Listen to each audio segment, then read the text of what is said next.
Okay. நன்றி. சுரக்காய் பந்தல்ல இருந்து கொண்டு நல்ல கூலாக இருக்கேன். ஓ கோலா தான் கதைங்க. அழகான பந்தல் இந்த முறை அமைச்சு இந்த முறை நயனாதி திருவிழாவுக்கு போகிறதுக்கிடையில் எல்லாத்தையும் பந்தல் போட்டு அவசரமாக ஓடினது. ஆனால் வாரத்துக்கிடையில் அவ்வளவும் படர்ந்து இஞ்சி பேர் ஒரு 50-60 காய்க்கு மேலே காய்ச்சிருக்கு. அதை விட 50-60 பிஞ்சு மேலே இறங்கி வண்ணம் இருக்கிறது. அதான் இனி அதுக்கிடையில் அறுவடை செய்து இந்த மக்கள் வந்து விரும்பிய மக்கள் வந்து வேண்டி செல்லுறதுக்கு கேட்குறோம் என்ற நயமான காயாக கிடக்குது. உறவுகள் வந்து எங்களுக்கு வேண்டியதை பிடுங்கி செல்லவெல்லாம் என்ன பூ அப்படி சுற்றி எடுத்து மக்களுக்கு காட்டு இயற்கை முறையில் இவ்வளோத்தையும் கடினமான முறையில் தான் வளர்த்தெடுக்கிறது. இவ்வளோக்கு நாங்கள் செய்கிற மக்களுக்கு ஒரு நல்ல ஒரு செய்தியை சொல்லணும். இயற்கையை 1 வருஷம் 2 வருஷம் தான் அது கடினமாக இருக்கும். நீங்கள் ஒரு பயிற்சி எடுத்து வர மட்டும் அப்புறம் நீங்கள் இயற்கையோடு இணைஞ்சு செயற்பட்டீங்க. உங்களுக்கு ஒரு பந்தல் நல்ல வடிவாக இருக்கு. அள்ளி தரும். நாங்கள் வந்து அந்த நிலம் வந்து நிலமும் நீரை நாங்கள் ஒரு சேதாரப்படுத்தாமல் இருந்தோம்னா நல்ல ஒரு சிறப்பாக வரும். அது ஒரு 2 வருஷம் எப்படி இதை ஒரு இயற்கையோடு இணைஞ்சி விவசாயம் செய்கிறத கற்றுக்கொள்ளணும். அது பயிற்சி திடீர்னு 1 வருஷத்துக்கு கிடைக்காது.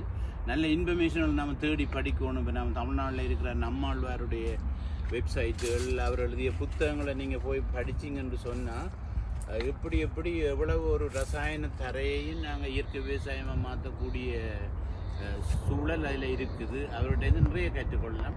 உங்களோட வீட்டு தேவைக்குரியது செய்தாலே வேணும். நீங்கள் வியாபார நோக்கம் உங்களுக்கு ஆரோக்கியமான உணவை நாம் உண்ணலாம். வெளியே போய் நாம் உண்ணலாம். அங்கே எடுத்துக்கொண்டா ஒரு வரப்பு 400-500 ரூபா. ஒரு ஆளுடைய நாளாந்த சம்பளம் 2000 ரூபாய்க்கு போயிரு. 1 கிலோ கத்திரிக்காயும் 1 கிலோ தக்காளி பழத்தையும் வெண்டிக்காயும் வேண்டிக்கு ஒரு நாள் சம்பளம் போயிடும். ஏன் நாங்கள் இதையே நமக்கு கிடைக்கிற ஒரு குறுகிய நிலம் கிடந்தா இல்லாத ஒன்றும் செய்ய முடியாது. இல்லாவே இருந்தாலும் சாடியில் கூடி இப்போ தமிழ்நாட்டில் பார்த்தோம்னு சொன்னால் அவ்வளவு வீடுகளும் மாடித்தோட்டம்.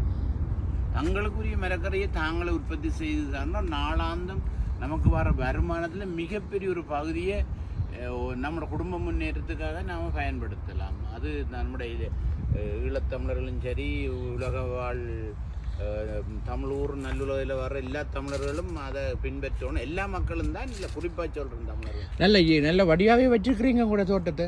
இது இன்றைக்கு 25 வருஷமாக இது தொடர்ச்சி. ஓகே. 1 வருஷம் 2 வருஷம் இல்லை, 25 வருஷம் சூரிச் மாநிலத்தில் ஒரு நிலத்துண்டை நாம் பெற்றுக்கொள்கிறதே பெரிய போராட்டம். அது கிடைச்சி அதை 2 வரையும் சோர்வில்லாமல் தொடர்ச்சியாக என்னுடைய தாயாரும் அண்ணன் ஊக்கம், தம்பி மேற்ற உற்சாகம், வீட்டுக்காரர் அனைவருடைய ஒத்துழைப்பிலும் தான் இது தொடர்ச்சியாக செய்யக்கூடியதாக இருக்கும். என்னோட தனி மனிதன் தொடர்ந்து வேலை போயிட்டு வந்து நடுவே செய்துன்னு இருக்கிற கடினம். தம்பியே முறீங்க இல்லையே. அவர் தானே இயற்கை நேசன், இயற்கை நண்பன். சரி ஐயா விடு.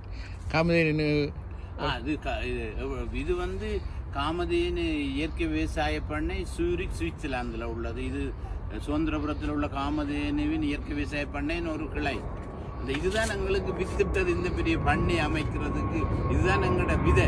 இந்த விதை நெல்லு தான் எங்களுக்கு இந்த பெரிய ஒரு பெரிய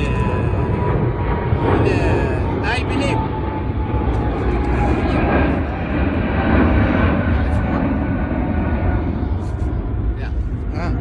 அடுத்த இந்த பெரிய பண்ணைய அமைச்சு தாரத்துக்குரிய வித நெல் இவர் தான். சூப்பர். இந்த வித நெல்லை எடுத்துத்தான் அந்த சிந்தனையும் ஊக்கம், விடாமுயற்சி, இயற்கையோட இணைஞ்ச ஒரு விடாப்பிடியான ஒரு ஆசை எங்களுக்கு ஒரு பண்ணை அமைச்சு தந்தது. சுரையிலே ஒரு புரட்சி செய்துட்டீங்களே. ஒவ்வொரு வருடம் இந்த ஆண்டு மாதத்தில் ஒவ்வொரு வருடம் சிறப்பாக தானே. இப்போ இதில் ஒரு வருடம் நல்ல புடலை பாவையும் 25-30 கிலோவுக்கு மேலே பாவையும் வச்சுக்கிறீங்க. பெரிய தோட்டமாக இருக்கு.